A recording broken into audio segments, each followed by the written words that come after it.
Hola chicos, espero que estén bien. Hoy les traigo un nuevo cuadro en el que vamos a ver las distintas maneras de analizar lo que serían los hechos sociales. Si escuchan algún ruido tipo cámara frigorífica es porque tengo prendido el caloventor porque hace frío. Comenzando con el cuadro, como mencionábamos antes, eso que vimos de la imaginación sociológica, aquello que aplicaron para ver sus problemas cotidianos, los que tenían sus abuelos o los que podían vivir sus hijos, son maneras de pensar cómo la sociedad se relaciona consigo misma al punto de poder nosotros cambiarla. Eso es lo que sería un recuento de la clase pasada. Estas formas de ver los hechos se denominan perspectivas teóricas o sociológicas, no importa el nombre específico. Imaginen cada teoría que se ve en el cuadro como una linterna. Estas nos ayudan a alumbrar ciertas zonas, pero otras van a quedar poco iluminadas o en la oscuridad, porque así como no existe una linterna perfecta, pasa lo mismo con las teorías. Ninguna va a poder explicar todo. Siempre se va a quedar específico en un tema. Ahora bien, empecemos por la funcionalista. La palabra nos sugiere algo relacionado a las funciones.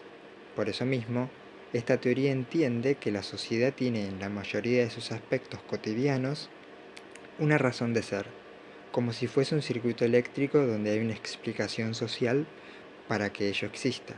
De ahí la palabra funcionalismo. Es como que todo cierra en un cuadro que en este caso sería la sociedad. Si uno se pregunta o investiga, hay una razón de ser para cada cosa. Veamos un ejemplo concreto. En la India, las vacas, seguramente ustedes lo sabrán, son sagradas. Distinto a nuestro país, donde el consumo de carne vacuna es cotidiano. Allá las vacas pueden pasear por las calles, comer, incluso alguna verdura o fruta, y los almaceneros no dicen nada ni tampoco les molesta. Es decir, no pasarían cosas como estas que pasan a veces acá en Argentina.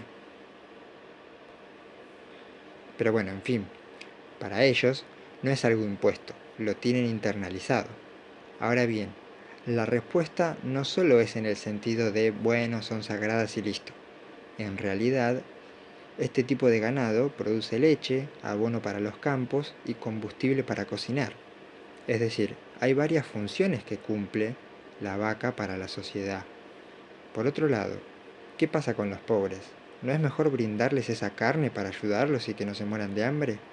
Bueno, en ese caso, si bien puede ser coherente esa respuesta, debemos imaginarnos que si ello fuese socialmente aceptable, posiblemente el precio de la carne aumente y las personas de pocos recursos tampoco van a poder comprarla en un futuro.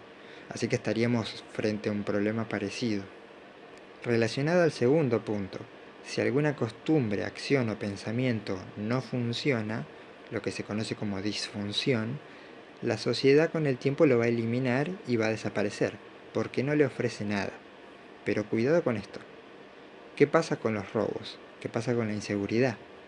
Se podría decir que la sociedad lo eliminaría con el tiempo, porque no le sirve, de hecho la daña. Pero esto no es tan fácil. Primero, porque los que roban también forman parte de la sociedad, es decir, no son ajenos a ella, sino que forman parte. Segundo, que muchos sacan provecho de la delincuencia sin ser necesariamente ladrones, como las agencias de seguridad, los barrios cerrados que son seguros para quienes viven ahí, e incluso los políticos con sus discursos de que todo está mal, de que hay que bajar la pena de castigo a los jóvenes, de implementar la pena de muerte, etc. Es decir, detrás de todas esas declaraciones o eh, medidas de seguridad, recuerdo ahora el tema de la puerta Pentágono, que dice que vivir tranquilo, ¿no? Tiene como una especie de eslogan o marca, ¿no? Todas esas declaraciones tienen intereses detrás que desconocemos.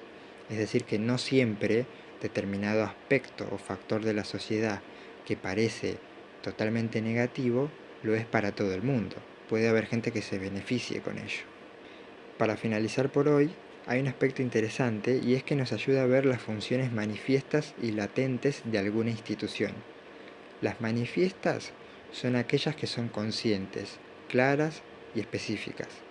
En cambio, las funciones latentes son las que pasan de manera informal o de manera menos planificada por la institución, el lugar o el servicio que estemos hablando. Un ejemplo conocido es el de la universidad o la escuela. Si uno lee los objetivos de estas, va a notar que entre ellos figuran la de formar ciudadanos, brindar conocimientos y demás cosas relacionadas a los títulos, las capacitaciones, el trabajo. De hecho, nosotros vamos a esos lugares por esas razones. Ahora bien, seguramente no diga nada de muchas otras cosas que también pasan ahí, como que la gente se conoce y se enamora, otros que se pelean, también personas que no se reciben pero aprenden muchísimo y forman amistades de muchos años, o amistades que después, no sé, hacen negocios que no tienen nada que ver con lo que estaban estudiando y sin embargo, por haber ido a esa institución o a ese lugar, conocieron a tal persona, etcétera. ¿Esto qué quiere decir? Que en un espacio o lugar pueden pasar cosas que no están totalmente planificadas o son el deseo de la institución.